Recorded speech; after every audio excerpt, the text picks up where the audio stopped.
का जो सेशन है मनुष्य में रुधिर वर्ग तैयार करना, आपको ब्लड ग्रुप के बारे में आज तीसरा वीडियो होने जा रहा है। और आप तीसरा वीडियो है ब्लड ग्रुप के बारे में बहुत अच्छे से आप जाने हैं। आज देखिए आप अपने सिलेबस के अनुसार हम ब्लड ग्रुप तैयार कैसे करते हैं।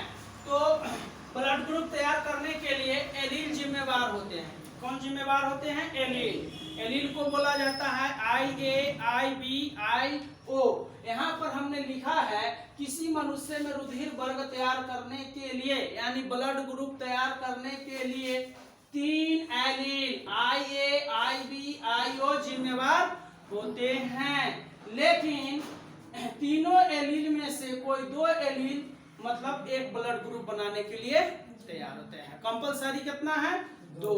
लेकिन एलील पूरा कितने चाहिए? 3। लेकिन कोई एक ब्लड ग्रुप बनाने के लिए कम से कम 2 एलील की आवश्यकता होती है। इस टेबल को हम देखेंगे।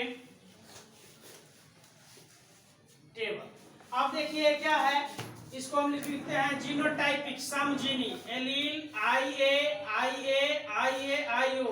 यह मिलकर आपको ब्लड ग्रुप A बनाएगा। ठीक है। फिर एलील IB या IO मिलकर ब्लड ग्रुप B बनाएगा। IA, IB मिलकर ब्लड ग्रुप AB बनाएगा। और एलील IO इसका मतलब क्या हुआ? शून्य नहीं, समझाए हुए हैं। लेकिन इसको हम बोलेंगे IO मिलकर कौन सा ब्लड ग्रुप बनाएगा? O ब्लड ग्रुप बनाएगा। तो आप यह बात जानते हैं, हम इसको पिछले वीडियो में क्लास में बताए हैं। Blood group A, blood group B, blood group AB, blood group O।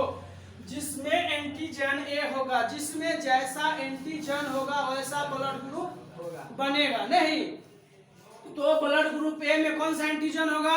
इसको हमको रटना नहीं है, याद हो गया है। नहीं, ब्लड ग्रुप A तो इसका मतलब कौन सा एंटीजन? A। और रुक जाओ, जिसमें अगर जिसका एंटीजन A हो गया तो उसका एंटीबॉडी क्या होगा? A होगा क्या? नहीं होगा। क्या होगा? B होगा। क्यों कि सेम एंटीजन और सेम एंटीबॉडी नहीं रह सकता है। सेम एंटीजन और सेम एंटीबॉडी रहा तो ब्लड में क्या होगा? क्लॉटिंग होगा। क्या हो जाएगा? क्लॉटिंग। रक्त में थक्का बनने लग जाएगा और लोगों की मृत्यु हो जाएगी। तो सबसे पहले कंसेप्ट क्लियर होना चाहिए। दिमाग से पहले समझो, दिमाग लगाओ कि जिसका ब्लड ग्रुप A उसका एंटीजन क्या? A एंटीजन के कारण ही RBC को चेक करने के बाद एंटीजन A के कारण ही उस ग्रुप का नाम क्या बना? Blood group A। तो इसमें एंटीजन है तो एंटीबॉडी क्या होगा? B। जाहिर सी बात है, जिसका एंटीजन है तो उसका एंटीबॉडी क्या होगा? B।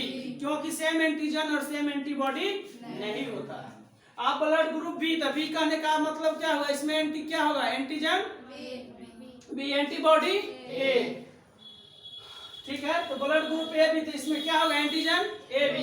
ब्लड ग्रुप O तो इसमें कोई एंटीजन नहीं, तो इसका नाम पूरा शून्य, लेकिन इसका नाम क्या रख दिया गया? Blood group O। अब A जो है किसको मतलब दान कर सकता है? रक्त। तो A है जो AB को दान कर सकता है। अब A है जो A को भी दान कर सकता है और AB को भी दान कर सकता है। क्यों? क्योंकि इसमें एंटीबॉडी नहीं होती है। एंटीबॉडी नहीं होती है। अब ब्लड चढ़ाने के लिए क्या होना चाहिए? एंटीजन सेम और एंटीबॉडी सेम नहीं होना चाहिए। इसमें एंटीबॉडी नहीं होने के कारण इसमें A और B में एक ब्लड क्या है? डोनेशन कर सकती है। ठीक है।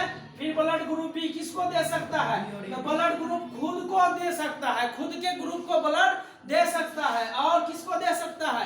AB को दे सकते हैं। बिकॉज क्यों? क्योंकि इसमें भी एंटीबॉडी नहीं होता है। हमको ब्लड चढ़ाने के लिए सेम एंटीजन सेम एंटीबॉडी की आवश्यकता नहीं होती है। लेकिन यहाँ पर एंटीबॉडी तो पहले से एब्सेंट है, तो इसमें चढ़ सकता है क्या? चढ़ सकता है। इसलिए B किसको दे सकता है? B को और AB को। यानी B को एक्सीडेंट हुआ तो B बना तो B को खून देगा ही देगा। और किसको दे सकता है? AB को दे सकता है। बट हुआ है क्यों? क्योंकि इसमें एंटीबॉडी नहीं होती है। अब ये ग्रुप O में एंटीजन नहीं होता है, लेकिन एंटीबॉडी दोनों पाया जाता है, A एंड B पाया जाता है। तो इसलिए इसका ब्लड एंटीजन नहीं होने के कारण इसको सर्वदाता रक्त समूह कहा गया है। तो किस किस को ब्लड चढ़ सकता है? A को चढ़ सकता है, B को चढ़ सकता है, AB को चढ़ सकता है और O को चढ़ सकता है। एक्सेप्ट अब मान लीजिए कि ग्रुप A वाले भाई साहब को एक्सीडेंट हुआ, तो इनको कौन सा ब्लड चाहिए? तो इसको खुद का यानी A का नहीं, वैसे व्यक्ति जिसका ब्लड ग्रुप ए है वो इसको क्या कर सकता है, ब्लड दे सकता है, इसका ब्लड ही ले सकता है। और वो तो सर्वदाता है, तो इसको ए ग्रुप को क्या लेगा, ये किसका एक्सेप्ट करेगा, ए को और ओ को। बी का एक्सीडेंट होगा तो क्या होगा, बी को अगर ब्लड चाहिए तो इसमें बी का खून चाहिए नहीं, और ओ का भी खून चाहिए। जरूरी नहीं कि एक्सीडेंट से खून शरीर में कमता है, और सारा कारण हो सकता है, जैसे महिलाओं में रक्त की कमी बराबर आती है एनीमिया से, चाहे प्रेगनेंसी की अवस्था में होती है तो उसमें बराबर रक्त की कमी आती है। आप देखिए ए बी जो है, ए बी किसका ब्लड एक्सेप्ट करेगा, तो ए बी का ही करेगा, किसका, ए बी का। अंतिम में तो ओ है, वो है यो क्यों, यो का मतलब सर्वदाता रक्त समूह है। और ओ को जब ब्लड की आवश्यकता होगी तो इसको कौन देगा, कोई नहीं, इसका कोई उपाय नहीं है, सिर्फ ब्लड ग्रुप ओ छोड़ के। तो ओ को ब्लड कौन दे सकता है, सिर्फ ओ ग्रुप ही दे सकता है, नहीं निगेटिव पॉजिटिव नहीं बताना है, निगेटिव पॉजिटिव का इसमें कोई काम नहीं है। हाँ कल अब देखिए सर्वदाता रक्त समूह, इसका होगा यूनिवर्सल डोनर ब्लड ग्रुप, मतलब सर्वदाता रक्त समूह। तो सर्वदाता रक्त समूह ओ को कहते हैं, क्यों कहते हैं, क्योंकि इसके पास एंटीजन नहीं होता है।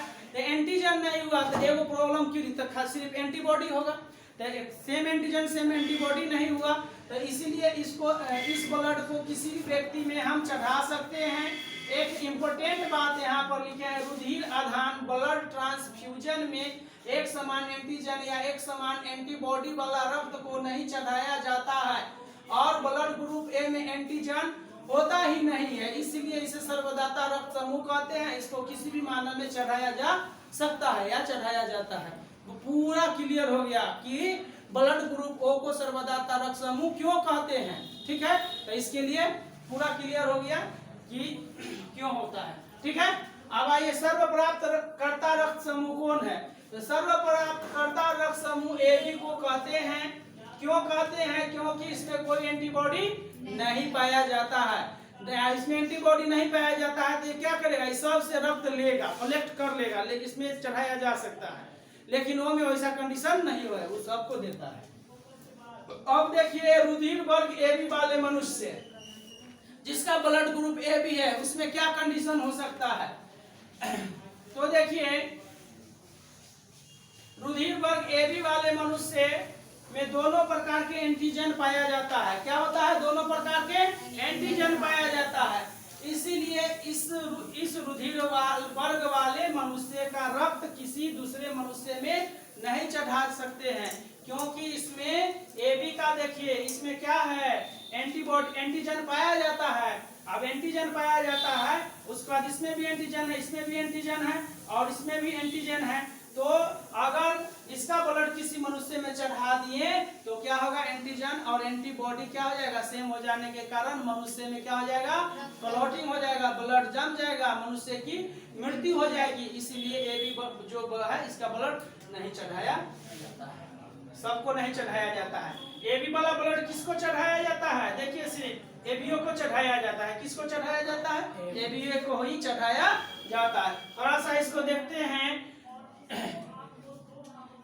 ए बी रुधिर वर्ग ए बी वाले मनुष्य में दोनों प्रकार के एंटीजेंस पाया जाता है, जिस कारण से यह ब्लड किसी दूसरे मनुष्य में नहीं चढ़ाया जाता है। लेकिन इस ग्रुप के व्यक्ति में सभी प्रकार के रुधिर को चढ़ाया जाता है, क्योंकि इसमें एंटीबॉडी नहीं पाया जाता है।